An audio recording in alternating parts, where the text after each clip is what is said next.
Halo, jumpa lagi dengan saya di podcast Mr. Masker ya. Saat ini saya berada di salah satu tempat yang lagi viral nih ya. Ini Lanuna Cafe. Cek aja ya IG-nya ya. Tempatnya istimewa. Saya juga saat ini kedatangan tamu juga yang sangat spesial, sangat istimewa. Sesuai dengan tema diskusi pada podcast hari ini berkaitan dengan komunikasi pariwisata.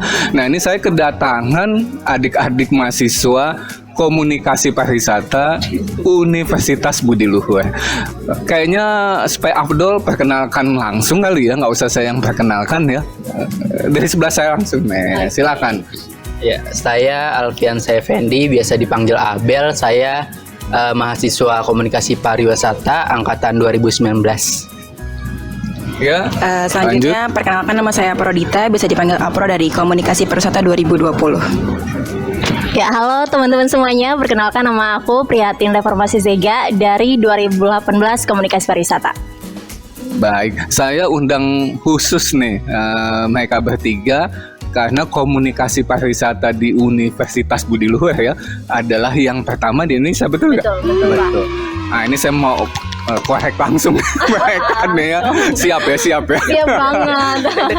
Kalau ngomongin pariwisata nih nggak akan ada habis-habisnya. Karena Indonesia belum lama dinobatkan nih menjadi negara paling indah di dunia, tahu kan? Indonesia dinobatkan sebagai negara paling indah. Paling update. Nah, paling update. Pertama saya mau tanya nih dari teman-teman, apa sih motivasi teman-teman masuk ke komunikasi pariwisata? Siapa dulu nih? Mungkin Dari angkatan tertua dulu. Pri dulu, silakan. Oke. Motivasi saya ya Pak ya, selain dari yang tadi, jurusan komunikasi pariwisata adalah jurusan pertama di Indonesia. Jadi saya mungkin sebagai anak daerah dari Nias. Dari Nias. Ya, saya dari Nias, teman-teman. Nias tempat surfing ya? Betul sekali, tempat surfing internasional. Nah, saya menemukan ada beberapa masalah pengembangan pariwisata di Nias dan itu menjadi motivasi saya. Kenapa saya mengambil jurusan komunikasi pariwisata?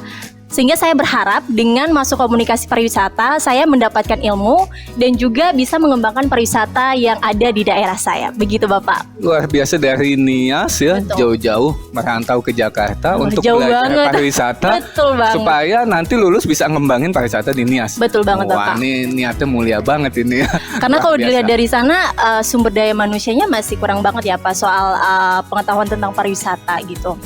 Ini putra daerah nih. Ya. Selanjutnya gimana nih Apro? Apa nih motivasinya masuk komunikasi pariwisata kalau Universitas saya- Budi Luhur? Kalau saya jujur emang dari awal tuh udah interest ya.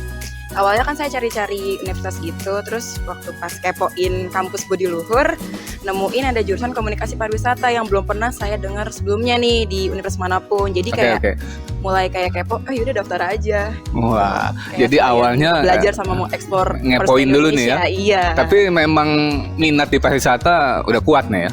udah kuat banget. Kuat banget. Kuat banget. Jadi kita. cari-cari info, ngepoinnya lewat apa sih?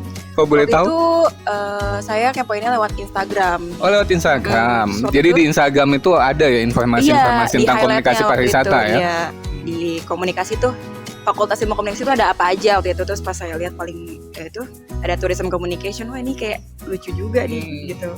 Keren. Kepoin komunikasi sama pariwisata kan. Itu cuma bukan buat belajar komunikasi aja, tapi juga kita kan pasti belajar pariwisatanya gimana. Kayaknya asik ya. Asik. Kayaknya saya mesti kuliah juga nih komunikasi pariwisata. boleh. Selanjutnya nih, kayaknya ada, punya nama beken nggak sih masing-masing? Nggak ada, inisial. Kayaknya nih punya nama beken nih kalau cowok biasanya. Apa nih nama beken? Biasa dipanggil Abel karena ya emang awal masuk tuh udah memperkenalkan diri sebagai Abel. Iya, jadi teman-teman kompak tuh lebih kenalnya ke Abel bukan ke Alfiansa. Iya. Terus motivasi masuk ke komunikasi pariwisata itu awalnya emang udah tertarik sama dunia pariwisata, apalagi kan Indonesia kan lagi lagi maju-majunya tentang pariwisata. Jadi saya mau terjun langsung ke dalam dunia pariwisata itu. Terus juga ada dorongan dari orang tua karena sebelumnya kan saya kuliah di universitas lain terus gagal, jadi ya pariwisata kayaknya lebih enjoy dan saya merasakan itu. Berarti sebelumnya belum menemukan peminatan atau jurusan yang tepat gitu ya. Nah sekarang udah ketemu nih komunikasi pariwisata, jadi enjoy. Enjoy banget. Oke. Selanjutnya di komunikasi pariwisata tuh teman-teman belajar apa aja sih sebenarnya? Berkaitan dengan apa aja sih yang dipelajari dan mengasihkan nggak sih kuliah di komunikasi pariwisata Universitas Budi Luhur? Jangan ditanya Asik lagi banget, ya. asik banget. kayak Iya gimana udah gitu. satu-satu coba diceritain. Excited banget di tentang pariwisata. Gimana? Oke, dari Silakan. tengah. Dari saya Ya boleh. asik sih karena bukan cuma mata kuliahnya aja yang asik-asik ya, kayak dosen-dosennya juga tuh ngebawainnya tuh jadi bikin tuh enjoy. Jadi padahal tuh mata kuliah tuh sebenarnya tuh susah. Cuma karena dosen-dosen di kampus Budi Luhur tuh asik-asik, jadi kayak kita jadi kayak makin ternyata pariwisata tuh nggak sesulit yang dibayangkan awalnya. Jadi dosennya tuh bikin semangat juga ya. Jadi bukan kayak kan teman-teman pada sharing kayak dosennya gini dosen aku enak-enak aja kok gitu kan. Bisa sombong, kita bisa pamer. Betul. Nah selain dosen-dosennya juga ya, komunikasi pariwisata itu biasanya nih mungkin belajarnya di jurusan lain belajarnya 100% di kelas. Tapi uniknya di komunikasi pariwisata, kita 50% di kelas, 50% juga di lapangan gitu. Jadi kalau di kampus nih, kita dikenal sebagai mahasiswa yang enjoy. Jadi nggak sambil ngerjain tugas, sambil jalan-jalan. Betul. Jadi nggak terlalu stres tentang tugas, pokoknya jalan-jalan lancar, tugas juga lancar gitu. Berarti cocok nih buat anak-anak kekinian ya. Betul banget. Jadi siapa bilang kuliah tuh memusingkan? Betul. Jadi di komunikasi pariwisata ternyata kuliah bisa sambil jalan-jalan gitu ya. Sambil healing, Sambil healing. Wah. Kalau Abel gimana nih? Untuk saya sendiri dari mata kuliah yang ada itu bikin saya tahu akan dunia pariwisata tuh nggak cuma dari keindahannya aja. Dari mata kuliahnya itu saya banyak belajar tentang sosiologi perilaku manusia, politiknya, tentang branding, terus banyak dari budaya, dari visual dalam pariwisata. Jadi saya merasakan kenyamanan di komunikasi pariwisata. Wah, kayaknya dari ceritaan teman-teman nih asik-asik nih mata kuliahnya ini. Iya dong. Ada cerita-cerita lebih spesifik gak mata kuliah apa, terus nanti penerapannya di lapangan gimana? Mungkin silakan. Mungkin saya sebagai angkatan pertama ya, share pengalaman tentang mata kuliah yang pernah diambil itu salah satunya ada media dan pariwisata. Nah dari media dan pariwisata itu kita ada hasil outputnya, kita membuat buku dan nanti akan di launching itu tentang patung-patung yang ada di Jakarta. Jadi kita angkatan 18 melakukan riset dan melakukan penulisan tentang patung-patung. Dan itu termasuk dalam bagian pariwisata yang perlu diceritakan kepada khalayak. Betul sekali. Berarti tadi mata kuliah media dan pariwisata, salah satu hasilnya adalah mahasiswa bikin buku. Betul banget. Buku yang menginformasikan tentang pariwisata ataupun budaya ya betul. yang ada di suatu tempat. Wah ini keren banget ini. Untuk level teman-teman yang mahasiswa udah bisa bikin buku ya. Ya, Aduh, betul dong. malu juga nih saya. Hanya Kalau hanya di Kompas benar-benar. Kalau Apro gimana Apro? Sama aku juga waktu itu pas di mata kuliah media dan pariwisata, kalau dia tuh kan bikin buku. Ya. Di angkatan 2020 itu kita kunjungin satu persatu museum. Terus kita dokumentasiin, kita upload di media sosial. Jadi Kayak kunjungan gitu. museum ya. Terus kita juga belajar, itu kan namanya media dan pariwisata ya. Nggak cuma insert musik foto doang gitu, tapi kita juga kayak belajar bikin captionnya gimana nih biar pada tahu informasi dikit lah tentang Jadi, museum tersebut. Sisi komunikasinya ini memang Ada. dioptimalkan ya. Jadi wisatawan juga tahu. Iya. Mereka butuh informasi kan, sehingga ada tempat-tempat yang menarik itu dikunjungi gitu ya. Betul. Ini mantep. Kalau Abel gimana Abel? Kalau saya sendiri di mata kuliah pariwisata budaya, Saya ditunjuk sebagai ketua pelaksana dalam kunjungan ke Yogyakarta. Jadi saya di sana mengakomodir teman-teman komunikasi pariwisata 2019 untuk kunjungan di sananya. Terus untuk mata kuliah branding destination saya kunjungan juga ke museum-museum untuk wawancara. Terus yang terakhir saya ada pertukaran pelajar. Jadi di pertukaran pelajar itu saya kolaborasi dengan mahasiswi Jepang. Wow. Ini mengglobal ini ya. Jadi di sana saya belajar culture-nya, terus traditional performance, kulineri, sampai akhirnya saya bikin final project itu buat itinerary kunjungan, kayak 2 hari di Jakarta harus ngapain aja, 2 hari di Bandung. Untuk mahasiswa Jepang juga sama kayak gitu. Oke.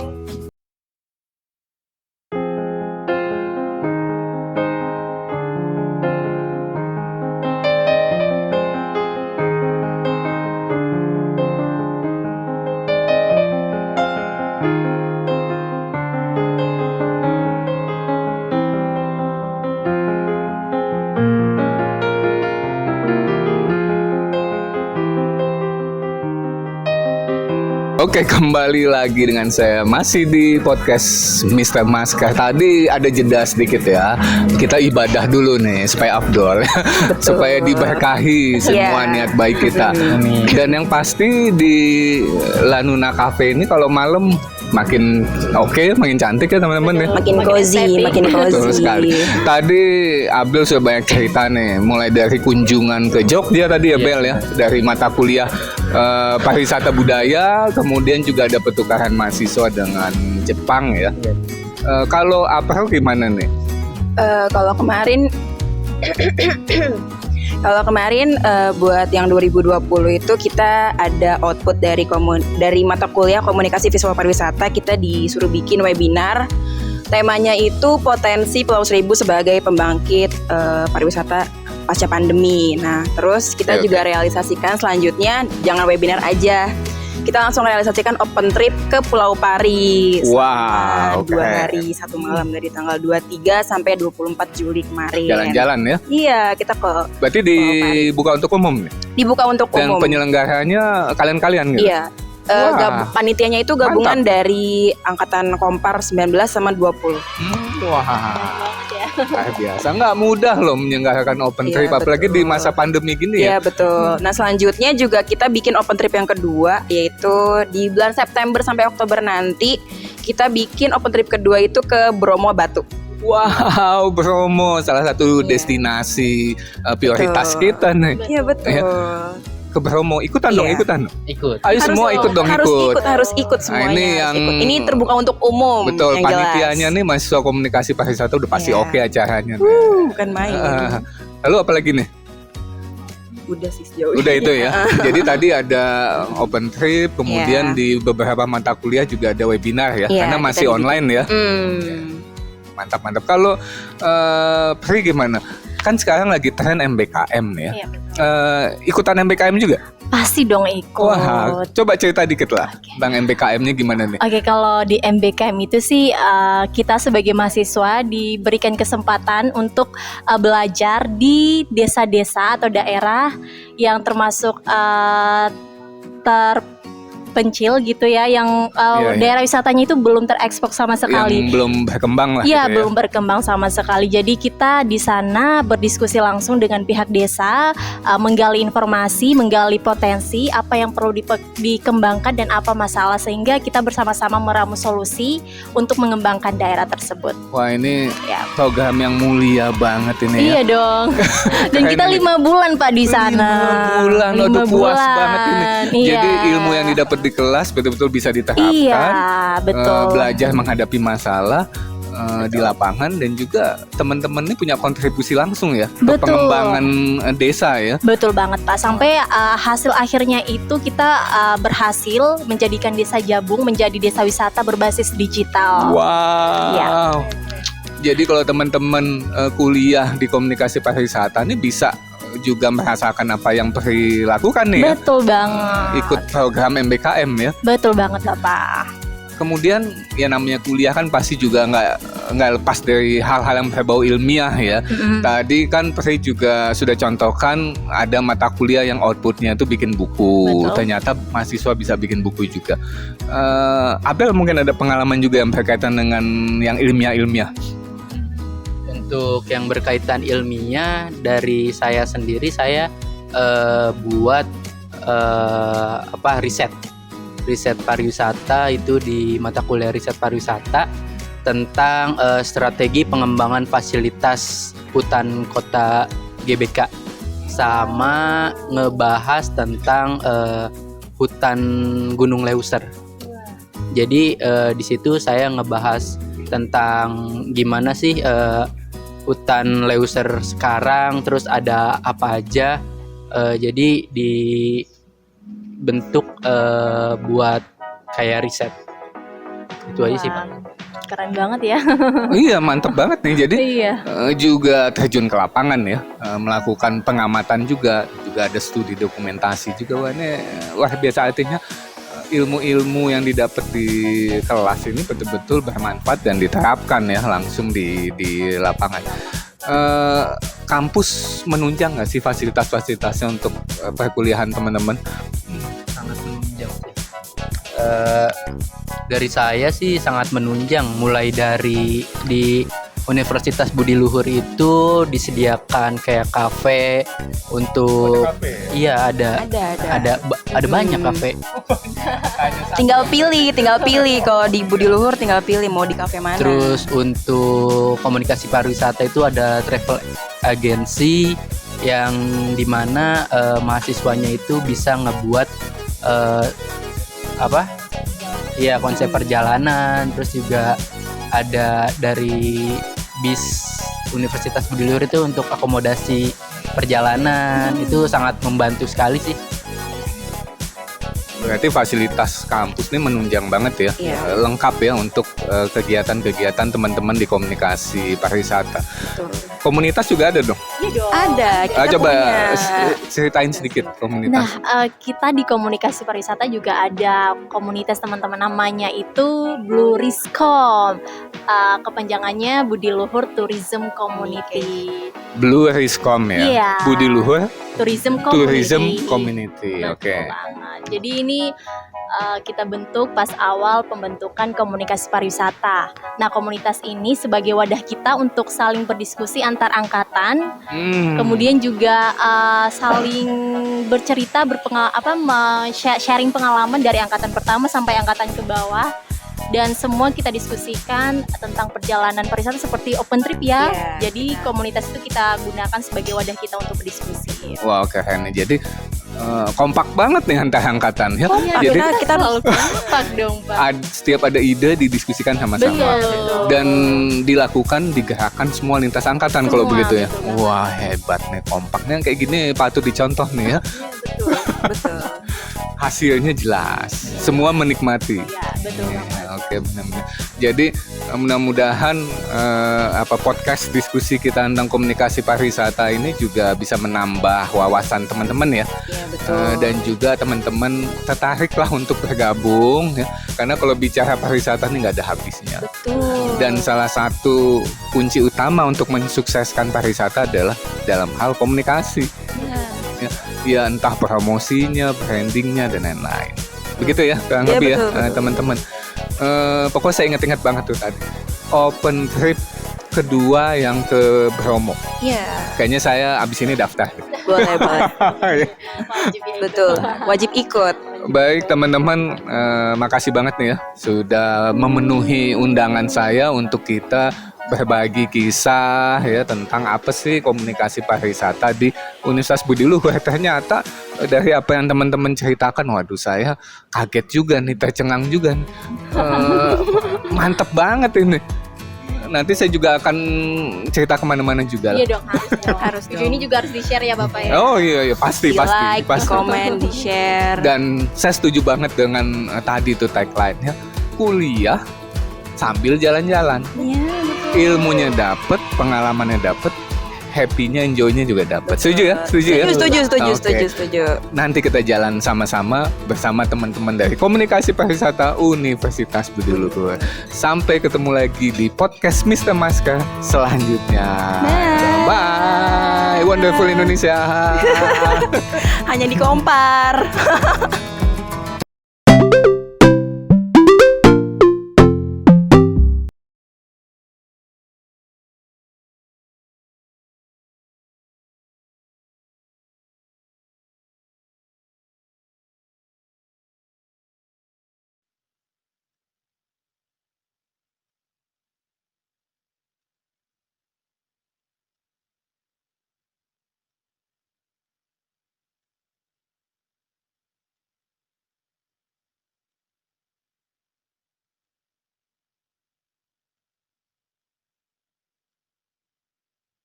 Undang langsung. Ya, sudah capek-capek ngomong. Ya.